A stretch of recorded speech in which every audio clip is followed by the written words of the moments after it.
I'd like to say at the top of the show, thank you so much for being with us on a Tuesday night. We really appreciate it. We've been gone for a few weeks. We've had, in addition to obviously New Year's celebration, which is multi-day, obviously. We had a couple protocols and guidelines to follow as a result of the pandemic, but we're back. We're missing T tonight, but the guy. He's running errands right now, and there are some pretty damn important errands. And so obviously he's going to be just fine tonight. And that's the last time I'm going to say obviously at the top of a show. Well, that's obvious. He's Kevin Ricca. Nice to see you guys all year long on Tuesday nights, making it fun as hell. Missed the last few weeks, guys. Hey, I wasn't running from anything as far as my predictions on this season go.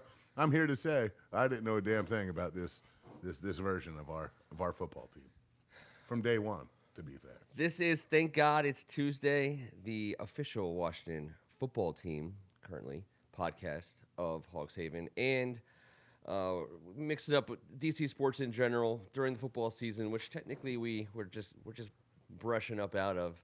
We're primarily WFT, and it's Victory Tuesday. Now I know people might laugh in their beer a little bit or snicker in their whiskey, but we did win, and we did beat the Giants.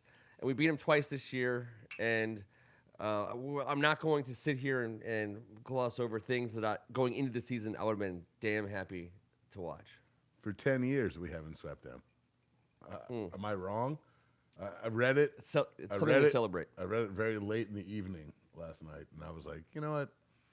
Then I thought, wow, that penalty on the third down field goal,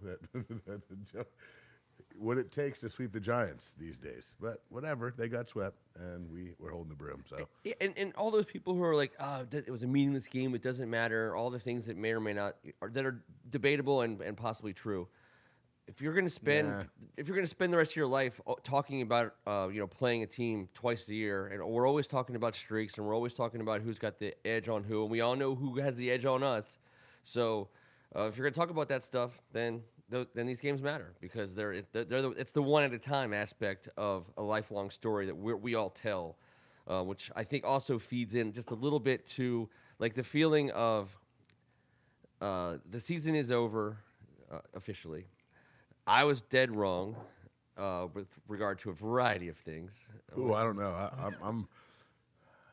I might be leading the league in dead wrong. Okay. I mean, it's close, bro. I think I'm out ahead. I was wrong. I was wrong.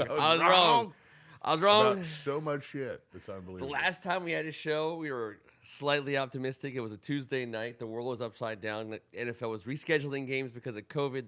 Washington was still in control of its destiny. We were nothing but NFC East ahead of us against an Eagles team. We thought, I don't know, maybe we were being a little ambitious. I haven't been. That's the most ludicrous optimism looking back than since my college days when I would walk into the bar thinking, I got this. I get it. Well, that's ludicrous. That's ludicrous. But you have to be the most talented guy at the bar, or else why go to the bar? You don't have to tell anybody that. But why play the game? Why walk out there on the court if you don't think you're the best player on the court? Don't tell anybody, and you might not be. But that's how you have to play the game, right? I like to think there was some Week 18 Redskins over the Giants victories that was in my heyday. And now look. Exactly. It all worked out for the good guy. That's never usually how it works. But I'll tell you one thing. When we signed Jarrett Patterson to a non-drafted free agent contract, and I said, let me say it, because it's the rightest I've ever been, and it all ended after that. I said, you guys are going to love this guy. He's going to be a Washington football team member for years. He's Darren Sproles. I said this the weekend, and it felt good to be right about that. Yeah. And that was the first thing I said about this entire football season. Everything afterwards, I was wrong. I was wrong about immensely. We won one game in September, one game in October, November rain. One game in December, one game in January. I mean, spread it out. It's so weird. It was four straight losses, 4 straight wins, 4 straight losses. That's just weird. It's not. It makes the feel of the season just completely off. Yeah, the pace or the rhythm of the season. Yeah. Lose, win, lose, win, lose 4, win 4, lose 4, win 1. It was like a game of Pong in the 80s that, Only 2 people in this room understand what that means. So it was very similar. It's frustrating, super breakout, whatever you may have. It was old school and it was tumultuous, and I enjoyed being a part of this group on the board and then this group in this basement all year long. But some years are better than others, and sometimes you have an idea. You have your hand on the pulse. Jesus, what a crazy. The season length, right? 17 games, first time out for that. I made a bold and incorrect proclamation or prediction that an 8-win team was going to make the playoffs. In neither conference did an 8-win team make the playoffs. I was dead wrong. Of course, a win over the Philadelphia Eagles or 2 really would have been the difference for us in flip-flopping with them based on the Saints with 9 wins and the Vikings with 8 wins. But it didn't happen that way. So good on, for all of us looking next year when we make our bets, our season win bets, our over-under bets, it's who's going to make the playoff bets, props. I think it's instructional. All winning teams made the playoffs in the first time out. So I think, and basically based on the way that it fell schedule-wise at the end, an 8-win team, I think that's going to ultimately be a statistical outlier. So I was wrong. I could have sworn that would have been benefiting a team like us. So let's talk about a team like us. Not good enough to make the playoffs of this year. Pretty easy. Mm-hmm.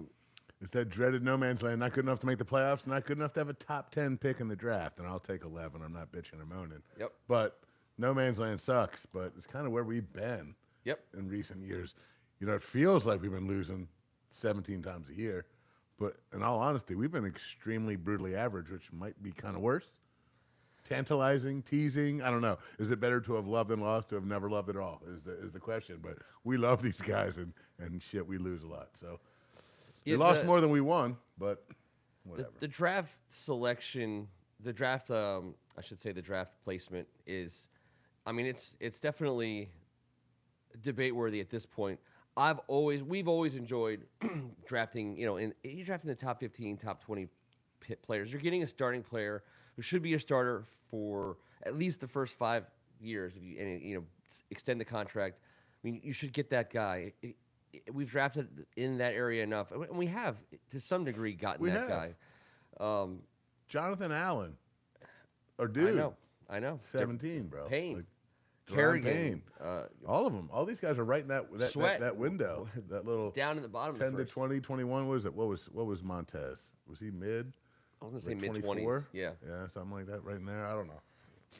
But I know that people. But I think it's fair now, and I think it's like a now situation to say to those people who not are rooting for losses. We're never going to agree about that. But with just regard to how it works out when you draft in the top 5 consistently, or when you draft in the top 15 consistently, I will make the argument that Jacksonville has been drafting high in this draft for years and years and years. So have the Giants, so have the Jets, so have the Jaguars.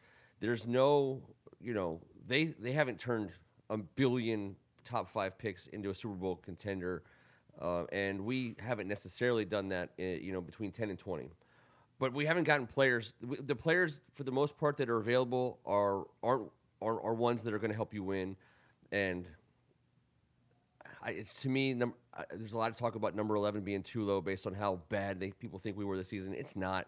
There's going to be just a stud of a football player at 11 this year.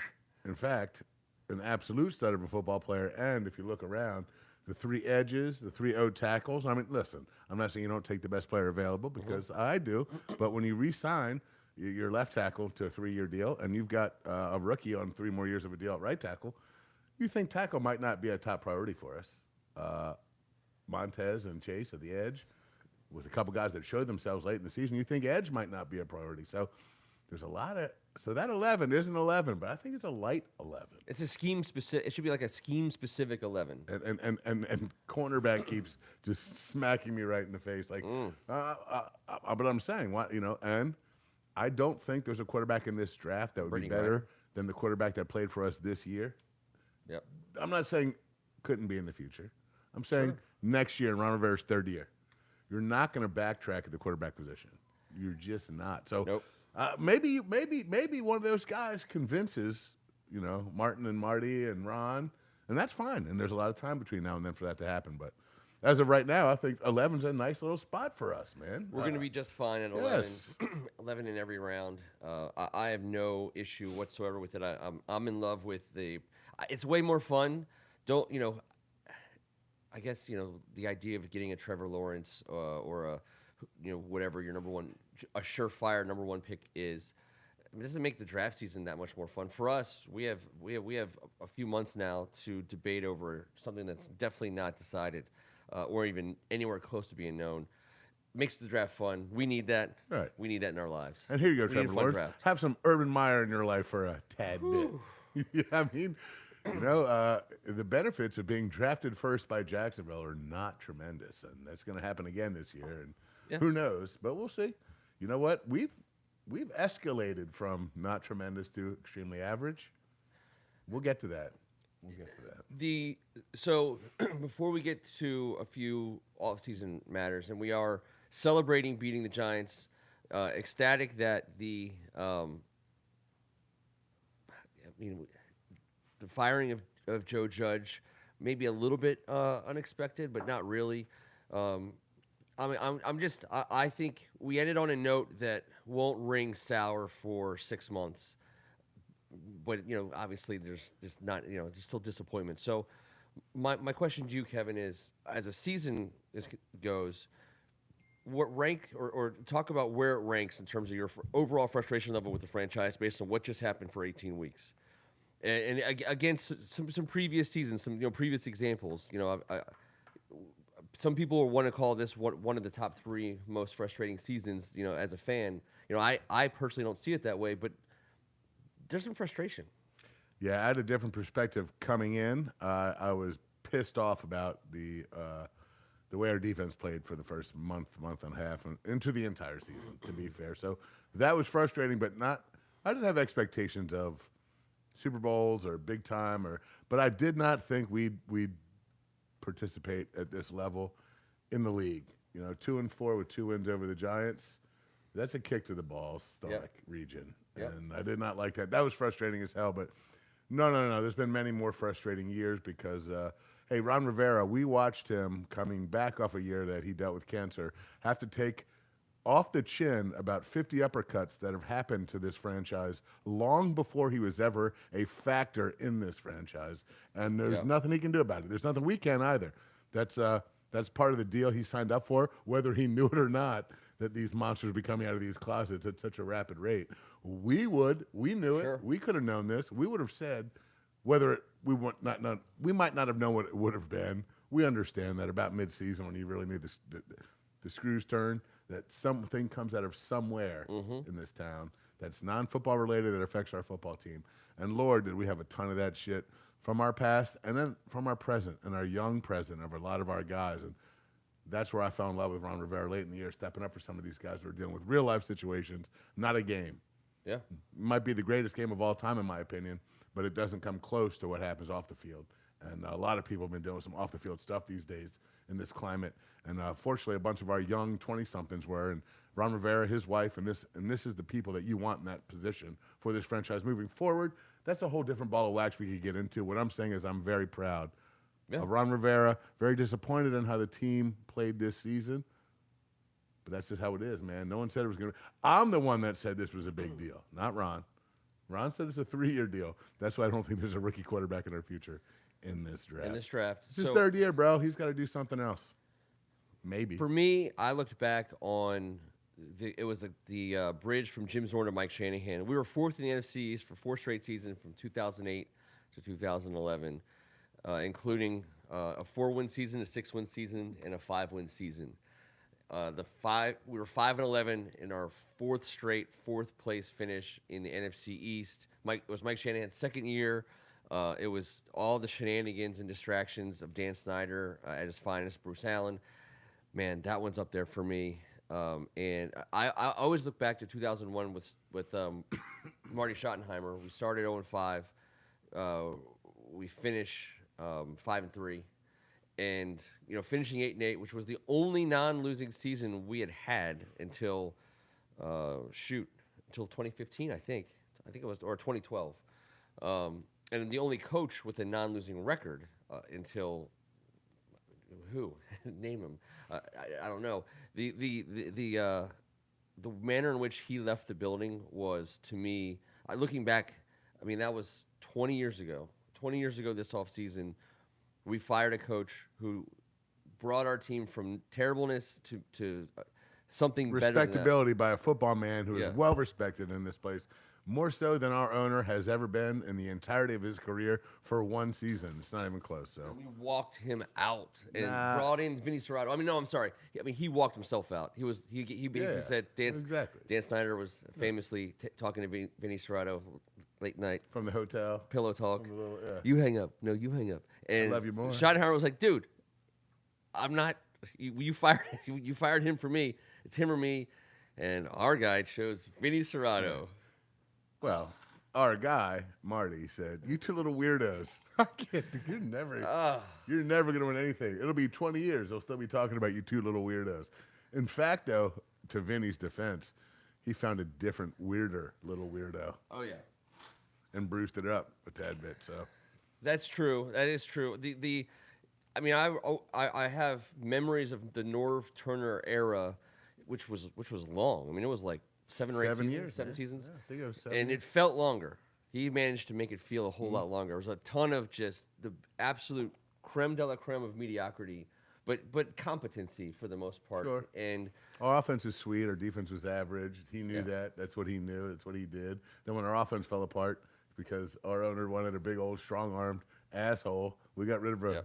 Super Bowl winning quarterback to bring in one of the biggest mullet dicks of all time. that is correct, sir. So I can definitely draw a line between seasons like that and this one. And so, to me, the transition, and the main reason why is the transition from the notion of it being a rebuild. In our tweet tonight, we talked about this being the third off-season date, which we all know what that means when you get to the third off-season date between a Jesus. head Kev. coach and his rebuild. And you wore that big old caterpillar stash. You've got a lot of expectations tonight. I do. Rhett, I'm just telling you, he's not ready. I'm not ready. So Wizards are up hopefully by Megan 3 is. with 30 to go. Sorry, no spoiler alert. If you tape the game and you're going to watch it after our podcast, which I totally respect. So the year 3 off-season date that we're about to go on with Ron Rivera, it's a big deal to me. It is. I've been happy to make sure everyone was patient, rebuild. Let Ron get it done. We're still there. We're still rebuilding. But to me now, my expectations, which were never there for the first 2 years, are amped up considerably. Because now 2 things have to happen. One, he has to make the turn now with a core group of guys, and which we can talk about who those core group of guys are. He has to make the turn with a core group of guys to go from we're not quite a team yet, a winning team, contending team yet. They've got to now be the core of a contending team, and then they got to show the ability to add pieces in free agency in the draft that make that core better. Now we're not just getting as many good players as we can and hoping they turn into a team someday. Now we have to say, okay, you've had 2 years. You brought in some guys that have showed promise, and they have to put it together as a team. And now you got to do a better job, Ron Rivera and Marty Herney, in the offseason of getting the players that fill in all the holes in this puzzle. So I wanted to get to the conversation with you of identifying who are the top. I wanted to do it with T and maybe even do 22, but let's do 10 core guys that you. Not that you're ready to build your the 10 guys you want to bring back, but the 10 guys for the Ron Rivera football that we have absolutely got to make the turn with. They have to turn from getting better with showing some gumption and a little moxie and scrap to on a weekly basis. Foxhole cats. Yeah. Guys that we're gonna as fans hop into the foxhole with. And the opposing coaching staff's got to be like, watch out for these guys. They might not show up in the box score, but you better believe you better wash your ass. Well, that's what happened, and I wanted to admit this earlier. Before that second loss to Philly, I would just like to I would like to admit to everyone, you and T as well, Red, the board, I forgot to wash my ass. It's a very Very key It was ingredient. a late Saturday. Sunday It came happens, up, though. snuck up on me, crept up It happens. quicker than a hiccup, and next thing you know, I'm all stank ass on the couch. It's not gonna work. Hurts. Put It the didn't hurting work. on you. I just figured it's Philly. Like, why? That's why we're here. That's why we do Why what we even, do. why even scrub down? But you know what? I forgot that we talked about this. We talked about it. I dropped the ball, so I apologize. Hopefully, it helps out with our number 11 draft pick. But, you know, Okay, so he's I'll number watch my ass 11. before that Thursday. How about that? Before that, I Thursday. promise you, I'm looking right into this. That's a verbal contract. Rhett's a lawyer, so I think we're gonna put this together here. All of this is true. Right. So our number 11 pick will be our number 11 guy. We're gonna say that whoever we pick at number 11 is got to be a core guy, ready to compete day one and make our team better. Yes. So he's number 11 of our core guys. But the first 10. Well, who's the first core guy? Jonathan Allen, easy. Really? I think so. I mean, I don't think that's a hard pick. I mean, I think he's the best player on our team. I think as he goes, we will go in terms of attitude and psyche. If people see him doing what he does, I love Jonathan Allen. Yeah. So that's what I mean. I mean, do we have? I mean, Jonathan Allen to me is an easy pick. Are we still making easy picks at number 10? I'm not quite sure. Probably, maybe, hopefully, that's an easy one. I want to go Right. Yeah, my easy one is Terry McLaurin. Oh, yeah. I believe. Absolutely. Terry McLaurin is the number one. I think he's the best player on our football team. I think he's the most important offseason, everything. We'll get all that, but Terry. Everything about Terry McLaurin is everything that we need and love and hope for as football team fans. Terry's my guy. John Allen, I believe, is to Terry on the defensive side. Sure. Terry is on the offensive side. So any of the 32 NFL teams, if their 10-guy core is as good as our first two, Jonathan Allen and Terry McLaurin, that's as good of a first two of a core as you can get. Yeah. I'm gonna slip away from maybe the number 3 pick to someone I want to make sure is in my top 10. Cam Curl. Yeah, 100%. I think he is a program guy. Rivera brought him in. He's talented on top of that. He's perfect for NFL defense these days. What a great draft choice. We've loved him here forever. Yes, We've talked about him since day one. Starting cornerback as a true freshman in the SEC and put up numbers and produce. Come on, man. Cam Curl's a stud to be, superstar. And that leads us to a couple other conversations that we can't have just yet. All right, so give me your number 4 here. All right, so you keep going on to the defensive side, so I'm gonna come over. I'm gonna come over to your side. If we all don't think Chase Young is a guy, he's a guy. All right, here we go. Done. Chase Young. And also, just to all the people out there who want to have a debate about Chase Young, he didn't come off the board for us until number 4, but he's a no-brainer, no doubter, a monster, a freak of an athlete, edge rusher. You're never going to hear about him doing anything but working hard in the offseason. Yep. Give him all the shit you want about not coming to OTAs. He's not at the club. He's not doing all this stuff. He's not that dude. This is a stay-at-home, read a book type of guy who's going to work his butt off. He will become an unbelievable leader along with Jonathan Allen. We're getting back to some old-school culture here with these cats. All right, so I'm not sure if I want to go with I'm gonna take an easy guy at number 5 for my top 10. And again, I don't think he's the top 10 best, God-given athletes. This is who we're hopping into the foxhole with moving forward. I'm bringing Holcomb back at the linebacker level. I think he's in my top 10. 100%. Now I don't want to get into offseason and sign. Yes, he's a Rivera guy. Now, he wasn't a Rivera guy until he became a Rivera guy. That's right. And now he is a Jack Del Rio Rivera guy. And the fact that we have like 3 linebackers makes him a very important cog. Yeah, but I love the way he plays ball. Cole Holcomb has turned into a dude, man. He shows up on the field. Yeah, he does. And he fits the definition to me of what we're trying to do here, which we're not trying to come up with the 10 best players we have right now. I think it's the 10 best players that we can look back over the last 2 years of sacrifice that we've made by investing ourselves in this team. Who will we come out with that will, if given another year, potentially be the ones who stand out? So that's number 5 there. Holcomb's number 5. All right. Well, not that we're listing them by number, but now that it's my turn, MF and Antonio Gibson just keeps getting better, and better. And he is a mauler, and he's a big dude, and he is a huge factor in what we want to do. What we want to do is run the ball and control the clock. That's right. when you got all of that dude's size, speed, and he's limping out of this season, but man, did he play tough? Did he play hurt?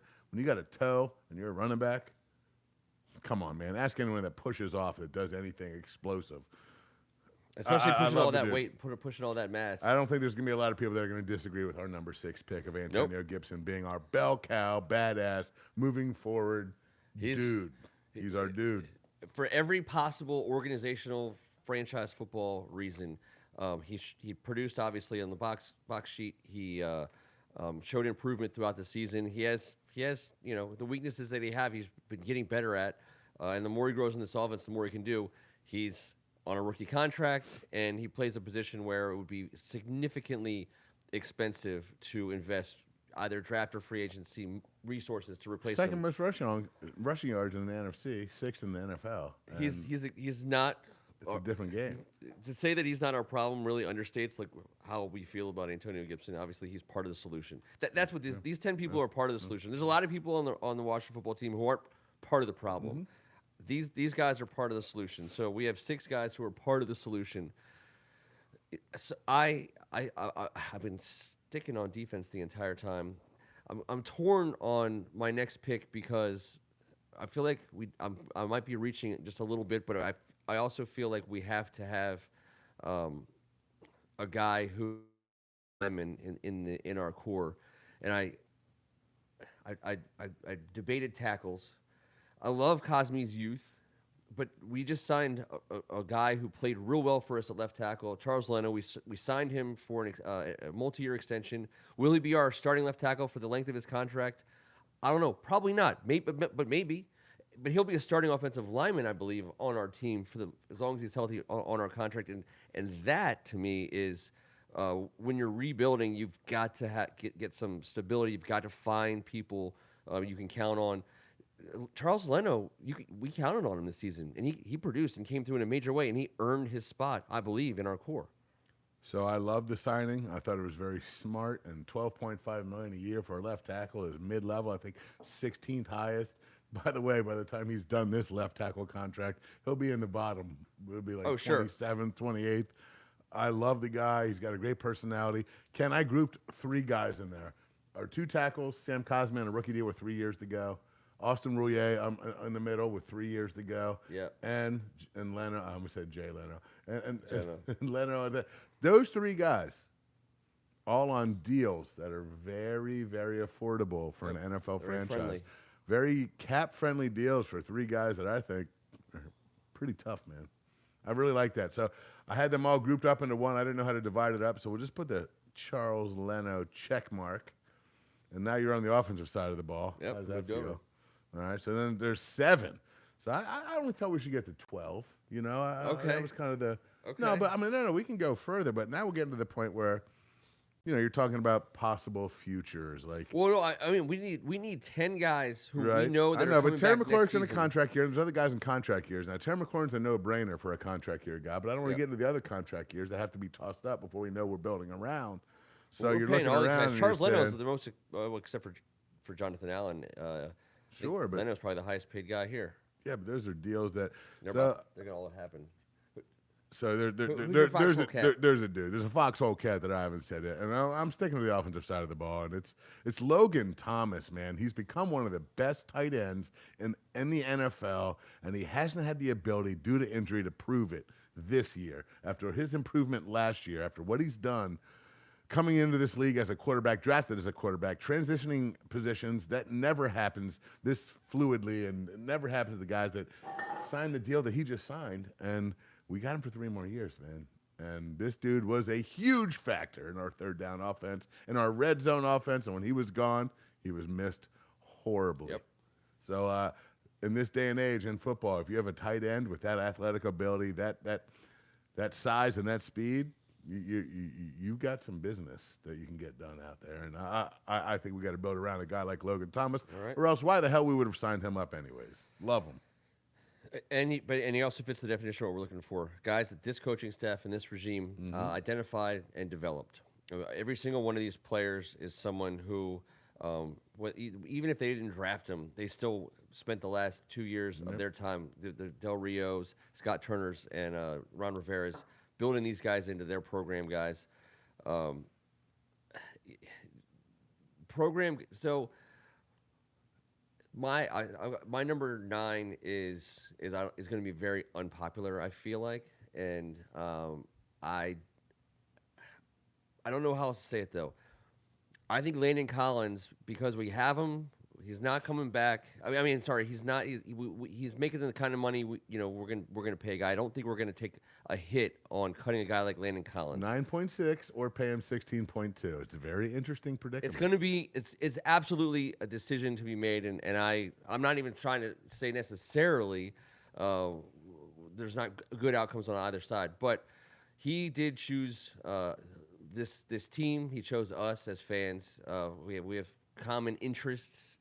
He took a major injury and lost a lot of time. He wasn't playing the original position well, and again, something that this organization is under Ron Rivera has done a good job of is find ways to get guys on the field in ways that can contribute. Logan Thomas, quarterback, make him a tight end.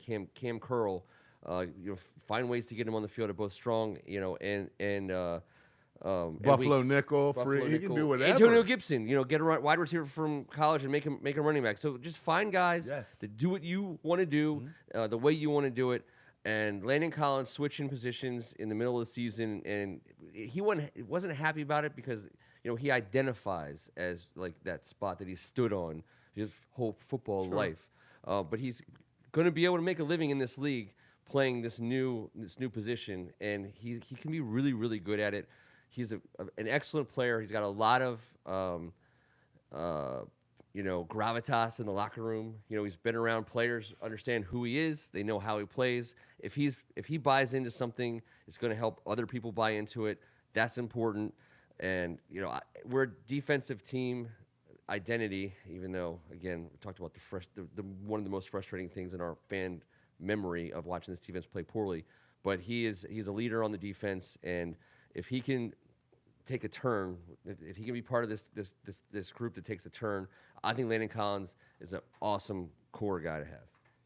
Yep, I'm not going to disagree with that, but I do know that there's a huge decision to be made. Huge decision. So I love him as a football player. I love him as a person. I love him in the box. I love the way he tackles. I love the way he hits. I love the ferocity he brings. Not a great pass coverage guy. Don't love that about him, but everything else is amazing. So yep. My last guy, he's gone? my 10. No, I don't know. Okay. I don't know if do you I think want him do you to think be another gone. team would pay him to be their strong safety or free safety, or whatever the hell he wants to play? Not at this amount of money. They're not going to take this contract on. It's going to have to be. There will not be a trade. There will be a cut. So we cut him. Is someone else going to pay him to be that guy for them? They will pay him, at but not what he's slated to earn this calendar year. I think There's just no way. 16.2 next year's 17.2. The following year's 15.2. Yep. Now next year's cap hit slides down to about 5.6, 5.4, I think. So if we were to release him right now, it'd be 9.6, but we'd be off the hook for that 16.2. Right. If we were to do it after next season, we'd be paying him 17.2 to play for us, and then we'd not be paying him 17.2 next year, and that'd only be a $5.4 million hit. Right. So, and we can make the whole get out of it. You June get out of 1st it decision now, and making there's going to be a restructure, or there's going to be a cut. Before June 1st, post June 1st. Right. If you care about money and you want to save money, then you would do it post June 1st. But Landon Collins hasn't done us wrong. I would. No, but he's not a Rivera guy, and he's not a perfect fit for this defense. No, but you also don't. I don't want to screw him over. Because he is a culture guy. If we want to let him go, I think we need to let him go early and let him have a chance to latch on somewhere else, or be willing to take fair value for somebody who's a mid-round draft pick or worse. I don't know, but I mean, he's the kind of guy who I would like to see get done right by in the league. He's been around for a while. I think he deserves it, even though he did wear blue for a long time. I definitely respect him. All right, yeah, and then he signed with us when he had his first chance to sign a deal. And all right, who's your number 10? I respect that too. That's my 13 through 16 seed come March Madness. Shouldn't be because he was a high draft pick for us, but not a ton of expectations after his performance this year. But De'Ami Brown has 3 more years on a rookie deal. His athleticism is bizarre. If he has a Terry McLaurin to emulate for a little while, if we obviously for 1 more year at a minimum, this is the type of guy whose athleticism in the ACC was so great that a lot of people thought he had first-round draft talent, and hamstring here and a little slight build there, and knocked him down to the 3rd round we scooped him up in. But whatever De'Ami Brown is, he's got all the tools, man. And that's the type of guy that what we need to do is have a quarterback in place, whoever it may be, that he can build off of. And we'll get into some of the stuff, and everyone knows I'm a Taylor Heineke fan, but I think he's going to be a starting quarterback in this league for many years to come. I don't know that it will be here. I know that we will have him next year. Yes. And then that is a fact.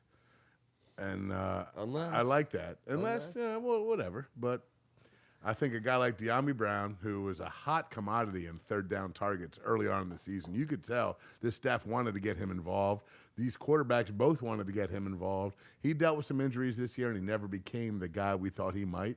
But let's not forget about that sophomore season for De'Ami Brown and what type of athleticism and speed he brings to the table. And he's a guy that goes up and gets those 50-50 balls and can run by dudes. So can't wait to see some of that out of him. That's the type of guy underneath a rookie year deal for 3 more years. I love that playmaking position. If he excels and if he does what we think he shows up with special teams, he's going to be an awesome dude for us. He's a great football player.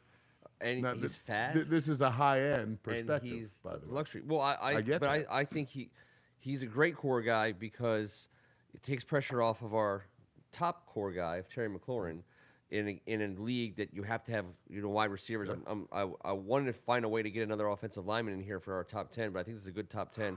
I do want to.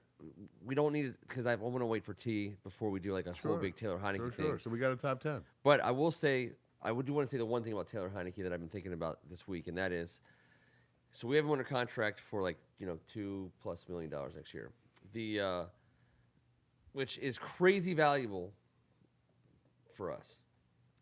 Not because of how great anyone might think that he is, but if you have a guy who's capable of starting and helping you win games, locked in for that. Now, do I think he's going to play for that? No, but that's what his contract is next year. So that's crazy valuable to us. If there's any chance that Ron Rivera wants to draft a guy or sign a guy or do anything, he has the ability to go around and see if he can get value from another team, because there's teams in this league who would be better off with Taylor Heineke as their starting quarterback.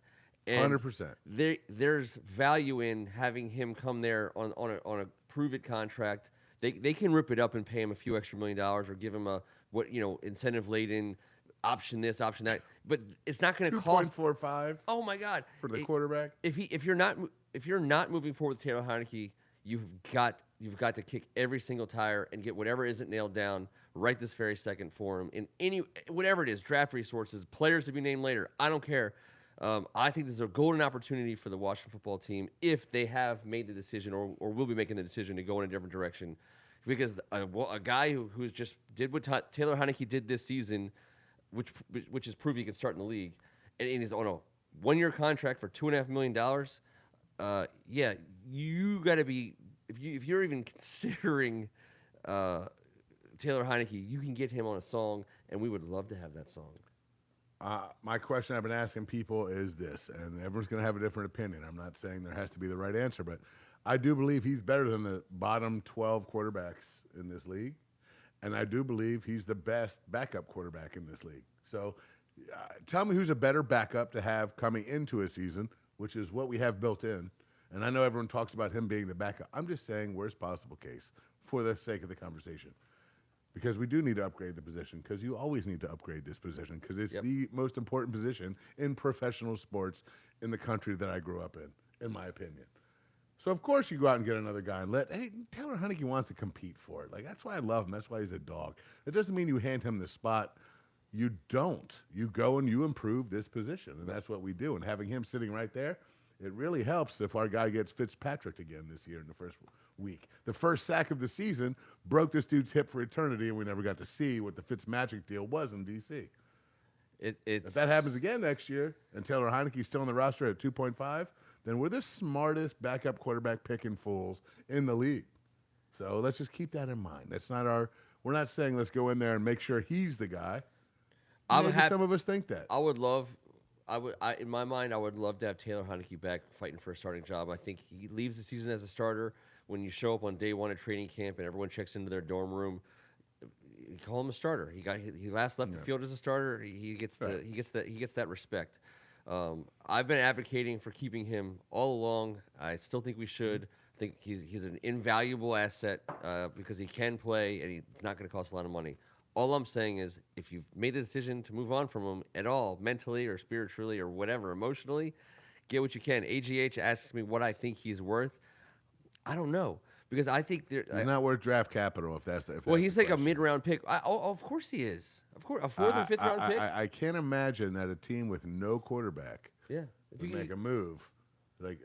So let's play that out. It's going to have to be someone with an egregious amount of mid-round picks looking for a flyer because sometimes these $2.5 million deals don't go for draft capital. That's like a no. You're drafting a guy like you're trading because it's going to be. If we could get a fourth for Heineke, go right ahead. No. You're not getting. Right. You're getting. A team's going to trade for him and sign him to a deal.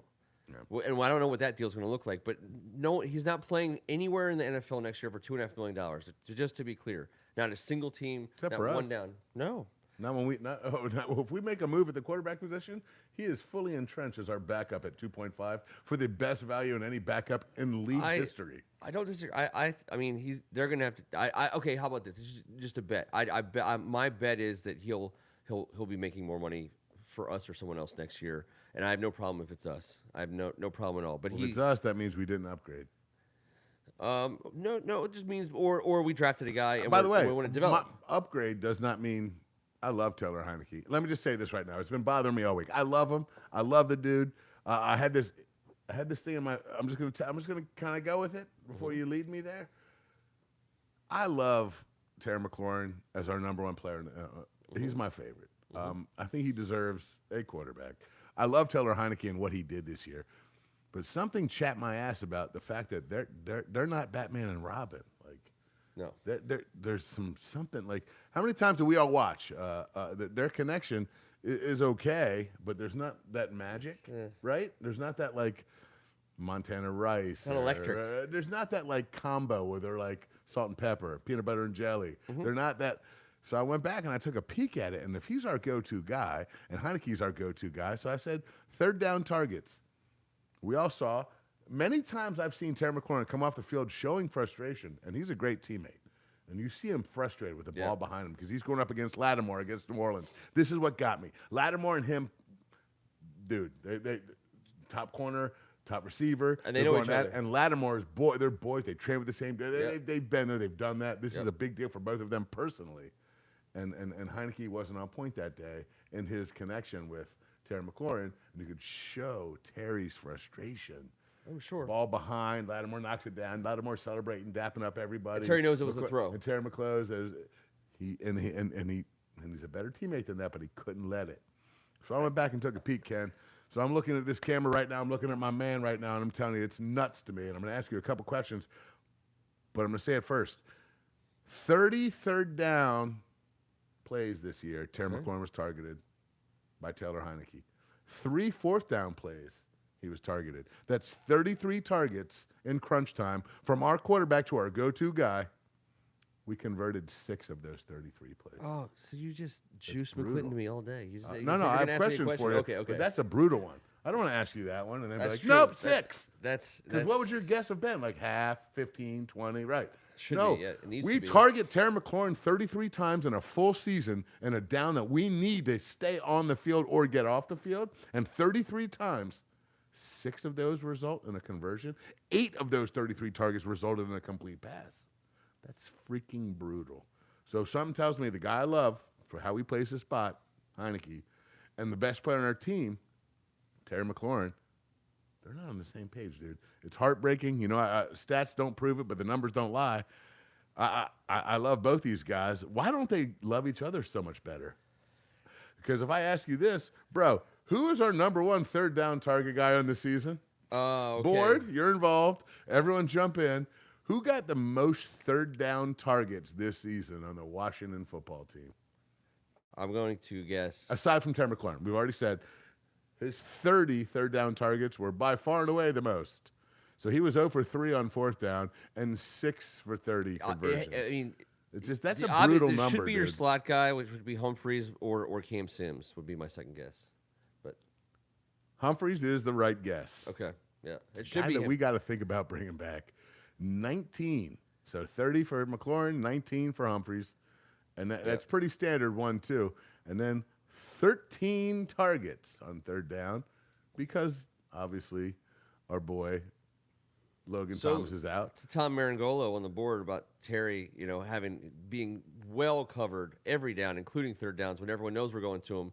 The point Kevin's making, which I agree with, is when you get to a certain level, you best and you call your best play and you go to your best guy and DeAndre Hopkins. You win them. Yeah, I mean everyone knows that when everyone knew we were handing the ball off to John Riggins. Stephon Diggs. Everyone knew Art Monk on third down. We were going to Art Monk on third down, and right. and you still can't stop it. Your dad's right. Absolutely. My point is this: you got to have a quarterback that can six of 33. That's all fine and dandy if that's like 15 of 33 or 12 of 30, but 6 means they're not there, man. Nope. They're not there. Ken, you know how badly I want them to be there. Oh, yeah. Individually, I can't love 2 more guys more. All right, this pains me to have to say it out loud. But shit, that's a full season. That 6 times Terry McLaurin caught the ball without having to run off the field with his hands on his helmet. I pissed. 6 times all season, Terry McLaurin caught a first down when we needed it so badly.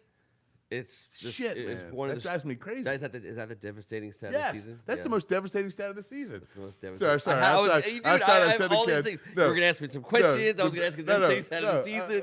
There's a result out there. One other, but you'll never get it. But just, all right, if you guys all watched that last game on Sunday night. Of course. That's the most crazy stat in the history of since I've come to this basement. Wait, the Chargers-Raiders game? Okay, yeah. What stat would that possibly be? Now, you watched the game. And you love the quarterback. The consecutive plays of 11 or more yards where they had to make the play, and if they didn't, their season would have been over? Never in NFL history, would be my guess, based on what you just said and what I just hinted. Yes. Justin Herbert had 6 fourth down plays, I believe. The average yardage was around 9 for the 6 plays. It was like a 4, a 5, a 13, a 24, a 23, but... Stud. He was 6 for 6 on fourth down for 6 first down conversions for 106 yards and a touchdown. It's the most amazing thing. But to 4 different receivers. But never has that happened ever. On offense, they converted 7 straight plays. They were consecutive plays, but 7 straight plays of 11 or more yards. Ended. That if they hadn't have made that play, their season would have been over. And then I wish it was Heineke to McLaurin for that one. Is Brandon Staley does he have naked pictures of somebody? Like, I mean, I don't think he should be fired. I love what they're doing in L.A., but for God's sake, are you kidding me with some of those calls? When I'm coaching my 11U team and I look across the field and I see that guy, I'm like, we're winning today. We're winning. So, Kevin, let me ask you this. But he's out there. Juice, and, I mean, Juice McClinton style. Let me ask you this. If someone's just going to coach off a sheet, why have a coach? So you just want to take Justin Herbert and give him that title? Offensive coordinator and assistant head coach? Isn't the book on Staley that he looks at the sheet and says, this is what you do here, and so he does it. That's not head coaching. I don't mind somebody weighing that into their decision and at times being like, we got to do this, we got to do that based on this. But he's like 100%. Right, and you don't want a guy coaching 100% from his gut and heart because you don't want you got to mix it up. You got to mix it in, and you got to have guys around you. So I find it to be egregious, but they were still in the game at the end because of Justin Herbert, and that's awesome. I did want to talk. Maybe we'll segue. We'll make that our Week 18 segment because I did want to talk about that. The name news, we should be the Washington Herberts. The name news, we should be the Washington Herberts. I would be okay with that. I think everyone. As far as the name news goes, my notes are: I forgot to wash my ass. I apologize. Let's get on that, man. And how can we is Red Hogs just over? Like, Okay, so is the dream of Red Hogs never gonna happen? it's never gonna happen, and I just have to tell you, I'm not ready yet for the name. I am having a real hard time with this. Let's talk about Week 18 for a second. Let's talk about Week 18. I loved Week 18. You're gonna go Red Hogs to Week 18? Let's go. Week 18 NFL football was one of the coolest things I've seen in quite some time. It was cool shit. First of all, our team won, which matters to me and matters to a lot of people. So that was like the main ingredient of Sunday was our team won. But playoffs on the line all day long. Man, I loved watching I'm watching all the games, right? I'm flipping through. I'm watching the Pittsburgh-Baltimore game. I'm watching Jacksonville-Indy, which doesn't make any sense to me whatsoever at all in a world where Jacksonville wins against Indianapolis every effing single time at home. It's the Are devil. you kidding me? Is the devil telling Urban Meyer that his mortgage payment is 3 days late? It doesn't make. My mind is blown. I've been loving, as you and T have uncomfortably noted, I love the Shanahan-McVay matchup. I think it's one of the greatest in the NFL, and I love watching it twice a year. And I watched it on Sunday afternoon, and it was awesome. And I think those teams matching up is fun football. I love it, and I don't mind seeing one of those teams lose. I generally like to see Shanahan lose, but it doesn't matter in a game like that because I love Deebo Samuel. But not this week. Not this week. I'll be rooting for young Shanahan.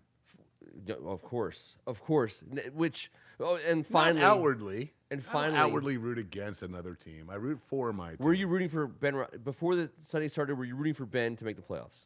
No. Did you care? You didn't care at all. I don't root for Ben to do anything. I don't either. Ben's done just fine. Ben's kind of an arrogant prick, and Ben can be Ben. I don't dislike Ben. I don't like Ben.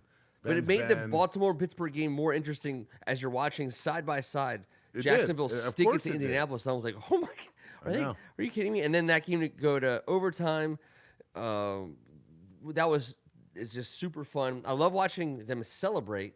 Ben Roethlisberger is going to the playoffs and then watching the Chargers-Raiders game and thinking, oh my God, why did you celebrate? The tie that the whole world wanted. The tie that the whole world wanted. At least I don't know. All right, so Rhett, thumbs up, thumbs down. I wanted it. You're the Vegas Raiders, 2 minutes to go in the game. If you kneel at that moment in time and you put Brandon Staley on a decision to call a timeout, does he call a timeout, yes or no? Yes. Brandon Staley calls a timeout. Does he call a timeout, yes or no? Brandon Staley, after he takes he's not that big of a guy, an average dump in his own trousers. Yes. And so Derek Carr takes a knee. His butt cheeks are quivering. Clock is ticking. Playoffs are on the line. Does Brandon Staley take a timeout? He has to. And he has to save face moving forward as a baby face coach in this league. No way. He absolutely does not take a timeout. Listen, no. I'm asking you if you think he would have. And I'm saying to win the game. You play every game to win. I don't give a shit if I'm playing checkers against my grandma. If I lose, I'm flipping that table. But he wins. Talking shit to somebody. I think that's his best chance of winning. To go to the playoffs. Right. To tie. His best chance of winning is to tie. Did you hear Eckler asking the tight end afterwards, "Hey man, would y'all have knelt on it?"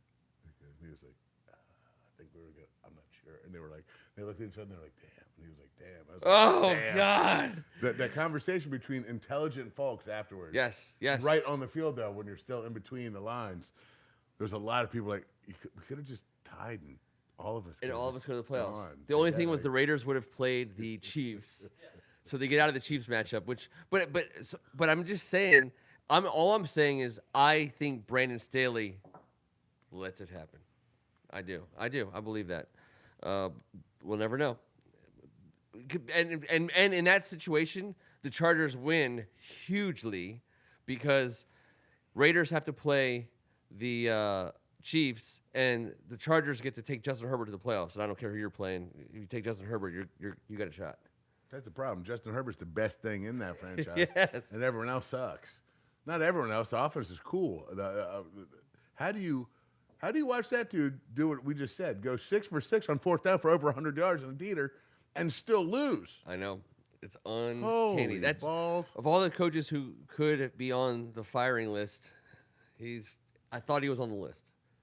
Speaking of, You lose to the Washington football team, everybody. We've learned this over the years, especially He's in about Week to 18. get fired. You might want to have some movers on speed dial because losing to us is career suicide. Sayonara, Joe Judge. Now, I thought I didn't think he was for sure getting fired until during the game. Well, if we're gonna go Rob Ryan style, he'll be our linebacker coach in a year or two. So Joe Judge. yeah. Come on, Joe Judge, special teams guy, right? It's gonna make he's a big special teams I'm guy. gonna be so upset about it though. When we hire Joe Judge as our special teams coordinator. Yes, Well, I'm gonna be very upset about it. it's a reclamation project. If you get fired because we beat your ass, we feel so terribly. What would be worse, having Joe Judge as your special teams coach or Taylor Heineke starting quarterback for the New York Giants? Heineke Giants. Agreed. I think that's what we're looking at, by the way. But anyways, because guess what? You fire Gettleman, then you fire the head coach. If I'm Daniel Jones's agent, I'm dusting off the old Rolodex, and I'm starting to make some calls, and I'm starting to generate some interest in my client, who is great at running the ball. But unfortunately for him, he gives it away like government cheese on a weekly basis. And so, Daniel Jones, my friend, I don't know if it's going to end well for you in New York. I've thought about Daniel Jones winding up in burgundy and gold. No. So I know. I think there's a chance that we sign 2 guys this offseason, which would make your Heineke 4th-round choice very. I thought it'd be part of a package, but I don't think that it's crazy to think that we go out and get a veteran QB and then draft someone in the 3rd round. But, Kevin, that's an excellent point. So my reasoning why I think he would be worth draft capital to a team with a lot of draft picks is because you're not trading for his 1-year deal. You're trading for him to extend him and give him like a 3-year shot. But a 3-year deal with a bonus because you're not paying anyone more than you're paying him. You give him his 7 a year, 3 years for $22 million. And you're as happy as we would have been to have him in our quarterback room. I agree. And someone should be very happy to have that guy at that price. Yes. But to your point, just doesn't fit our game plan. An interesting trade option, and I hope the board is paying attention. By the way, give us a like and a subscription. We really appreciate it, especially if we do something that you like. I mean, if we do something that you like or say something that you like, it's just one click away from letting us know right here. The subscription's free. We appreciate you guys. Taylor Heineke. Yell Red Hogs when you do it. Yell Red Hogs. I'm starting to be a little bit more ready for that. But with regard to a possible deal, on an annual basis, there's always players on a team whose contracts are problematic. Now, I don't know how much space we have to bring on a problematic contract, but the team that's trading a problematic contract also eats Deshaun Watson. Also eats some of that problematic contract, and therefore lessens the impact of the problematic contract on the incoming team. So we are in a position to send Taylor Heineke to a place that's welcoming a positive contract situation and might be willing to get rid of a problematic contract situation for a guy that we need.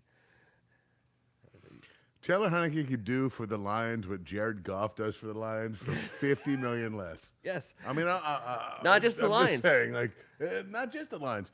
The freaking Saints would have taken Taylor Heineke midseason this year for a whole lot of shit. My wish list, I want Taylor Heineke to be the starting quarterback for the Pittsburgh Steelers next year, if he's not ours. If he's not, doesn't play for us, I want him to play in Pittsburgh next year. I don't know that they're going. They are going to be in a position to draft one of the crappy first rounders, which even makes Taylor Heineke that much more appealing. The best part about that, Ken, is it's when you're on deck and the starter gets taken out and it's Little League, and they're putting in their guy from the bullpen. Yeah. And he throws the same exact moon ball that Ben Roethlisberger Jr. just threw. Oh, yes. And Taylor Heineke's back, and you're like, I've got this guy timed up. So, Deontay Johnson, Juju Smith-Schuster, Chase Claypool, guys. Would love to see that happen. If we brought you Taylor Heineke, they've been catching that changeup all year long. Now, I don't know who they have to give us. Roethlisberger had a hose, but sorry, man. When you're 57 years old, you don't have a hose anymore. Falcons, Panthers, Steelers, Greg, I agree. Saints, I think the Saints are going to ultimately be okay with Winston. But, I mean, listen. No, but they're the type of team that could win with a guy like we've Taylor established, Heineke. and I don't. If you have weapons everywhere, you can win with Taylor Heineke. He's a top 32 quarterback in the league. He can start. He belongs in the league. He could easily still be starting for us next season. I wouldn't be upset with that. You wouldn't be upset with that.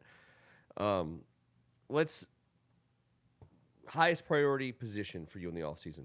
Number one position. Besides quarterback. Linebacker. We have like Yep. two of them. Yep. One's a rookie that everyone's pissed about. One of our core guys. One is on the way out the door if we don't re-sign him right now, and the other one is Kaliki Hudson. So, bro, we have like I don't know.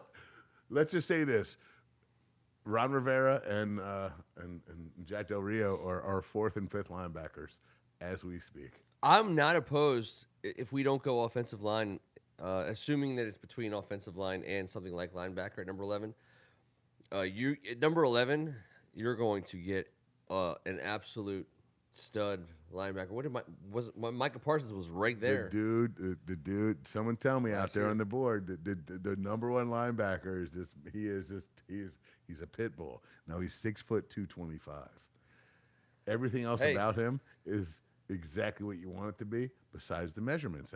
But oh god damn it! When I watched him Not Zaven Collins because he's a rookie. No, Zaven Collins. And by the way, I know he's getting he's on some rookie stuff. Same with Jamin Davis. Yeah, of course. I mean, same exact career path. Yeah, if we could talk about Jamin Davis for one quick second, sure. He has absolutely improved over the course of the season. Is he where you want your number one overall middle linebacker guy to be after 17 games? Maybe not if your expectations are super high. Here's why I'm happy. He stayed healthy. He stayed on the field. He kept his head up. We didn't hear, at least in the media, we didn't hear any stories about him giving up or quitting or throwing his hands in the air or being anything other than a sponge. He's an overachiever who's blossoming. He is he is not a bust by any stretch of the imagination. He was never supposed to be, except for the local media knowing what our front seven was and us buying into it. He was never supposed to come here and be ready, built to play, aside from the fact that our front seven was going to be so great that he could have. This dude 3 years ago was a 190-pounder from Kentucky, from St. Louis maybe, who Kentucky was the only Power 5 to offer him. The dude had to grow up at Kentucky. I think he's going to be okay. He'll be all right. And I think he wasn't supposed to be a freaking impact guy. Besides, the media made him that because of our front seven. I want to tell you right now, I had 3 names on my next 3 guys, core guys, none of which are in the conversation for best player on our team, none of which are in the conversation for, snubbed by the Pro Bowl or anything like that. Guys who I think, as an organization, we need to hold on to, and these guys should be in burgundy and gold jerseys for years to come, and potentially you'll see them in stands. I think these are the kinds of guys you could potentially see in stands, and I do have Jamin Davis as one of them because because of everything that he did this season in terms of growth. Bust out for right in front of your eyes. Jamin Davis did not do that. DeAndre Carter, a guy we took off the heap, brought him in. Weren't even sure he was going to make the team, made the team, and made a difference this season on offense and special teams. Can I stop you real quick? Please to say this. Yes. Just real quick, 2 sentences. DeAndre Carter. We said Terry McLaurin was targeted 33 times on 3rd and 4th down with 6 conversions. DeAndre Carter was targeted 13 times on 3rd down and 4th with 8 conversions. Yeah.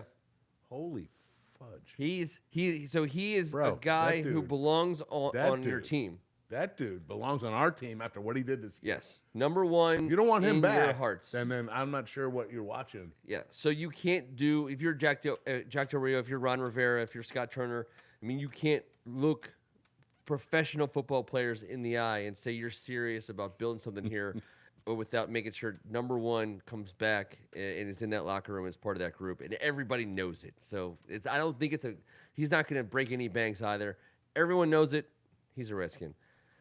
John Bates, a guy we drafted who was raw and strong and a blocker first and foremost. He's such an announcer's pet boy. It almost scares me to listen to whatever crack team we get on Sunday to call our games. We got Moose Johnson this week. I was happy about it. I was, and it just wasn't a good day for him. No, it wasn't a good day for him. But it was. But he tried to lipstick that hog a little bit. But still, the ability for John Bates to get reps because of Logan Thomas's unavailability is priceless to this organization because we don't have, and we've been super weak at the tight end position depth-wise, whether Reyes pans out or not. John Bates comes from the Big Ten, right? He's a guy who Boise. Yeah, for some reason I thought Penn State in my mind. He's a hard hitter and he knows how to block, but he also has a catching ability that clearly wasn't valued as highly in the draft as what he has because he has the ability to run routes and catch balls. I think if what we saw this season was a known thing a year ago, we wouldn't have gotten him when we got him. He is a guy we can put on the field in a variety of spots. I think a quarterback can feel comfortable throwing to him. And I noticed, and I was watching, and I rewound and rewatched plays, and I looked, and I watched him block. And he got lit up a couple times.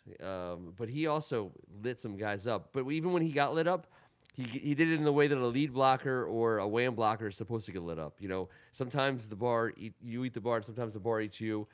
John Bates was physical at the point of attack as a blocker, and I was very, very happy with his development. To me, he's that guy. You know, you have to have guys like him. He's never going to be a $1 billion, bank-breaking salary cap guy, but you can do things on offense with him. Scott Turner can figure out ways to utilize him. He's straight ahead fasting and block his ass off. If you can do both of those things, there's a spot for you. And he was raw, and he's been called the most improved guy on our team. From the second we got our hands on him, he was better. Till now, apparently the improvement is greater than anyone else. That's huge. That's a dirty baker's dozen for me with John Bates, DeAndre Carter, and Jamin Davis on the outside. And I get it. I know people want more from a first-round pick, but I make the distinction between the first two first-round picks of the Ron Rivera era and the next two or more first-round picks of the Ron Rivera era. The first 2 years, I was completely willing to invest in not projects, because a first-round pick should never be a project, but guys who you think you're going to be able to plug in and maybe just change them up just a little bit and mentally and get into the wiring of their brains and make them something different than maybe what they thought they were going to be. We did this up and down the list of our core players. So the ability for Jamin Davis to wear that green sticker at some point in time, and in his development really is where Cole Holcomb found himself. And at the second level of defense, if those two can be a peanut butter and jelly kind of combo, that's a big deal. And you're leading me to this, and that's what you said. And 2 years ago, Ron Rivera told us what he wanted, and it still hasn't evolved yet. It's because he slow played it properly. But he said he wanted that quarterback in the middle of his offense and that middle linebacker in the middle of his defense to set shit right. Cole Holcomb and Jamin Davis are going to be the strong week. Yep. Doesn't seem like Taylor Heinicke is going to be. It's now heading into year 3. Yep, we'll see. I think that this offseason.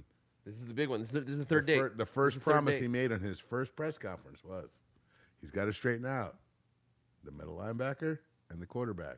That's it. The captain of the offense, the captain of the defense. This is what we've been saying for years. It's time. It's time. The Jamin Davis project, teaching him middle so we could learn strong and weak, is very cool. Now he's going to be the weak, I think, as Cole is the strong, or vice versa. Either way, the middle is. Add a third in there. The middle is what we need. I believe we have a veteran middle linebacker at a high price and a quarterback, Ooh. a quarterback, and a quarterback. And a quarterback that does not have to be at the highest of prices, but could be a name that would surprise a lot of us. All right, so hold on to that. I know we're going to be talking about that forever. We're going to do a complete entire episode on just quarterback stuff, and that's in the next couple of weeks. Sure. But the linebacker, to me, I'm with you. We talked about safety already between Landon Collins and Cam Curl. We talked about offensive line. Just to say a name that we haven't said, Brandon Sheriff. A guy who, God, I want. And it pained me not to make him part of my core going forward, but I think that was also an understanding of reality. It is.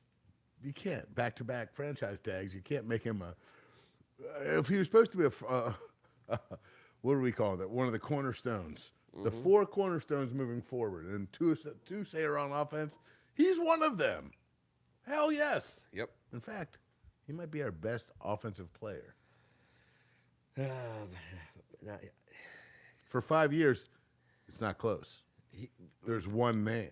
Brandon Sheriff has been worth every penny. He's been not just that. He's been. I don't want to give a guard $20 million a year for fucking 5 years. I know it. But you know what? The other thing is, we just signed a guy who not can one play that's left been hurt tackle every for year 12. since 2016. And Sadiq Charles is somebody.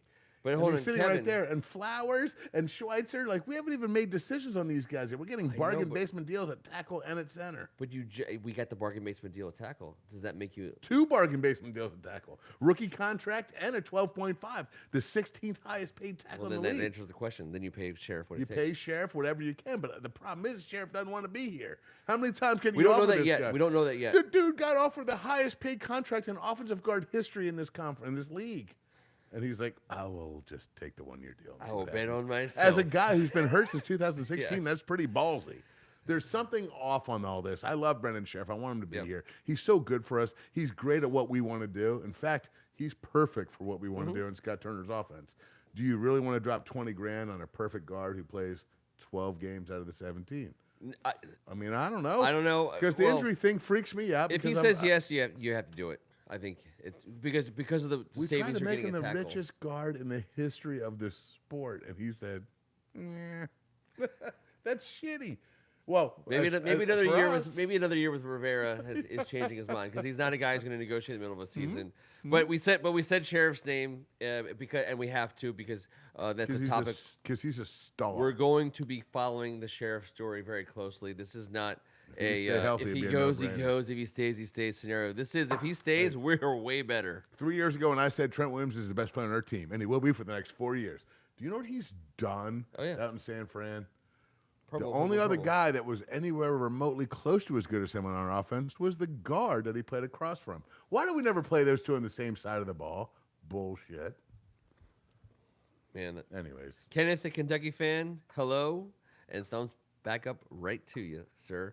Ken's got to stick together in Kentucky, Kensington, whatever. Kentucky, Greg Martin, AGH, Eric Anderson, Tom Marangolo, Rhett Donnelly, obviously. We got, we have some clearly some foreign fans who are speaking a different language on our comment section, but I also know that we are huge in parts of Wales and Scotland where they may speak a little bit of a Gaelic. And to you guys, I say Nasta and cheers and salute.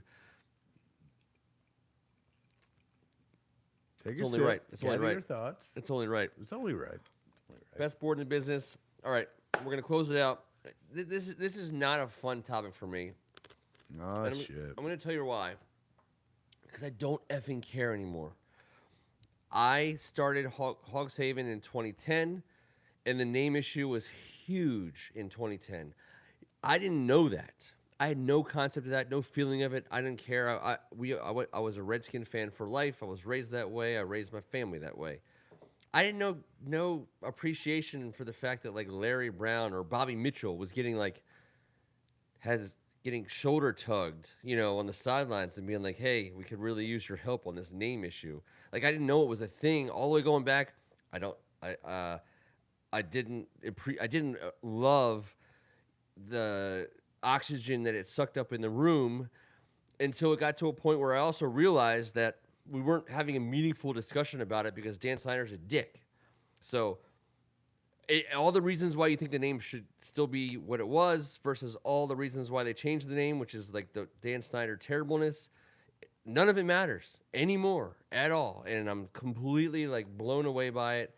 I'm blown away by how much I want to run as fast as I can from all of it. I've always run from like the terribleness of it. So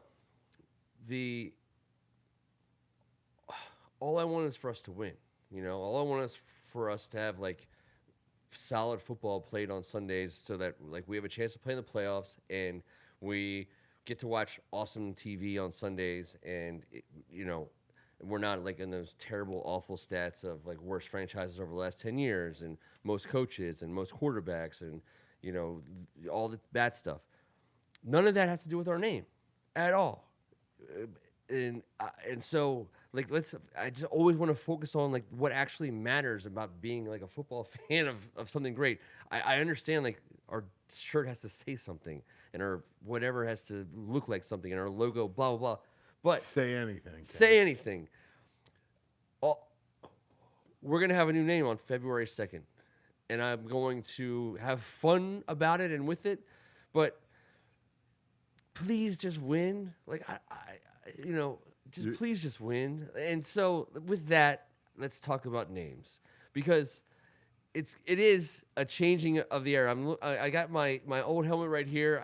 I understand like I understand what logos and names mean and song lyrics and identification, of how we like grow up and like parts of our lives. It's all like it's real and it matters and it's meaningful and none of us are confrontational people who are hating on someone because we say a word that has to do about football that we grew up loving and that was only something that was always positive in our lives. Some confusing shit. It is, and it's all wrapped up in this conversation that's been going on for me for now 11 years for doing this. But okay, how about this? And I hate Dan Snyder so much and his whole organization that like it makes me upset that he's in charge of like renaming us.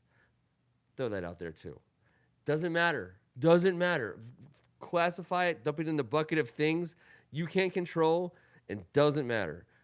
All that matters is we're going to have a new team name in a few weeks, and I just wanted to get some positive energy around it. So I'm counting on you, Kevin.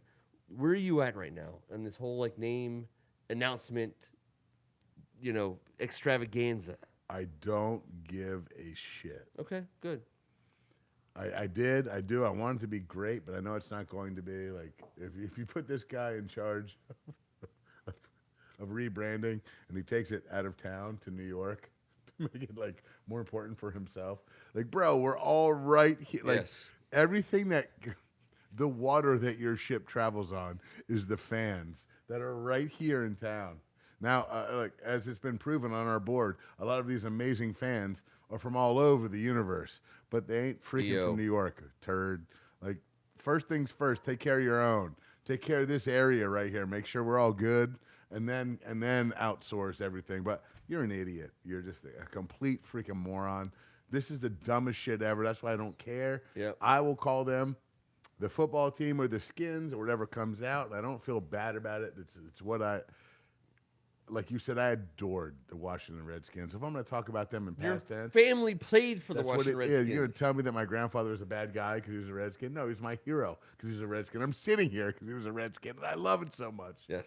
And anyone else that was, and in this area, at our little local boys clubs and stuff, in the 80s, the Redskins were en masse coming to these things. This was like it's just the way it was in the 80s. It wasn't, these guys weren't too cool for school. They weren't too big for it. We had a lot of conversation with these guys and handshakes, and they were at our stuff.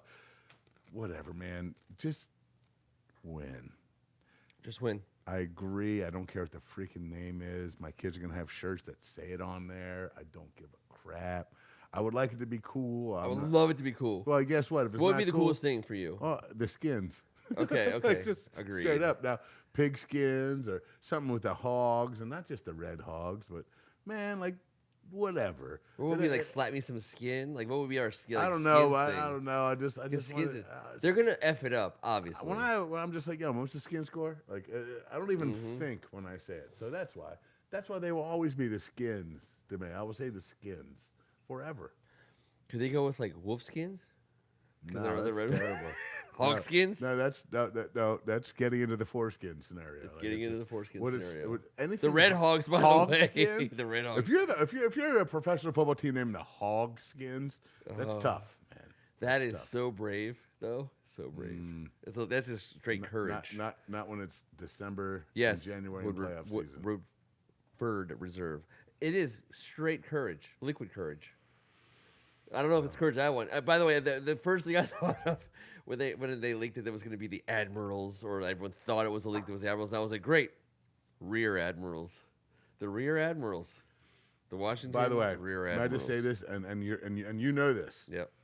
Boomer Esiason played quarterback at Maryland. Yes. He desperately wanted to be drafted by the Redskins. We didn't draft him. He comes to town and throws for more yards on us than any quarterback has ever. 565. I believe it was over 5. Yep. 65 sounds amazing. And then afterwards said, that's because I went to Maryland. I wanted to be a Redskin. I always wanted to be here, and that's it. So he's pissed already. And he was over his prime then. And he's an arrogant prick, let's be fair, who's now like, you're going to be the Admirals. Nah, shut up, nerd. You already gave us 565. You did better. Congratulations. Yep. Leave us alone. Admiral sucks, man. It all sucks. That's why they're always going to be the Skins. I think Norv Turner was coaching that game. I believe I would it was imagine, because that would mean that defense wasn't a huge priority. Norv Turner, 3-13 in his first year, 6-10 in his second, 9-7 in his third. Was it Phoenix or Arizona? He was a Cardinal, I believe. Norv Turner? No. Oh, wait. Was it? No, he was a Cardinal for sure. No. It was as a Cardinal, and as a Cardinal, right? That Boomer did it.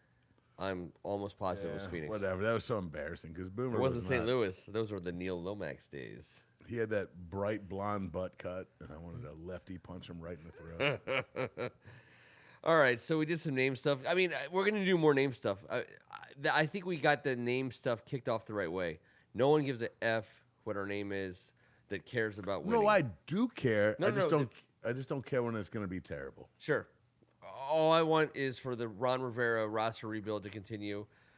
I just hope they don't dress them up in terrible colors. If they change the colors, that would be criminal. No, we saw They're the not colors. going to. Colors are good. I don't mind the black alternates. Everyone's up in arms about that. I can't wait to see I don't care about that at all. That's a cool development. Yeah, why not? Get the helmet right. Give me a cool W logo. Whatever. But you know what? Get it to your best player on third down. Yeah, not Play 6 good out of 33 defense times for the first 4, 5, 6 games of the season, and and more than anything else, make up ground on the class of the NFC East, which is in Texas right now, and that's unfortunate. But that's where that everything we talked about tonight has to point us in that direction. Right now, they're the kings of the court, and we have got to knock them off. The only chance we have to do that is by getting better with this core group of guys that we have. That's where we start. That's where the offseason begins. And we got some money too. I think 5th or 6th most money. And with decisions to make that would add some to that, which gives us the kind of panache and potential to be a player in just about every big time conversation in the next 2 months. Because as far as it fits our scheme, which is exactly the where thing ever. it applies to us. For the first time, that matters. So we're back. We got some. Listen, I hate to tease stuff that I can't deliver on right away, but we have some awesome developments in the show coming in the next few weeks. I'm super excited about it. Hope you guys stick around. Please give us a subscription. Please give us a like if we do something or say something that you like. All right. T Strachan, we love you. We know you'll be back next Tuesday night on Thank God It's Tuesday. He's Kevin Ricca. Hey, man, love this board. Thanks for the season, guys. It makes it so much more enjoyable to do this together with you guys. Like, all weekend long, I'm thinking, all right, I got to hear what the boys on the board got to say. Ken and T, we're going back and forth. You guys make it work. If we can get this old butthole out of the way, I think we can. I think Ron Rivera can pave the way for some W's next year, man. I'm thrilled about this next football season, and we'll be talking about it until then. It's our hometown team. It's who we're gonna root for. Call them whatever you want, but just call them a winner, please, please, please, please. Please keep coming back. Thanks for riding with us all regular season, all season on the Brink. Oh, yeah. Starts right now. See you next Tuesday night. We're still live. E.O. Thanks, Anderson, guys. still live. Man, hey, thanks for a great season, fellas. That was very cool, man. It's been nuts for 2 years. We're going to get it right next year.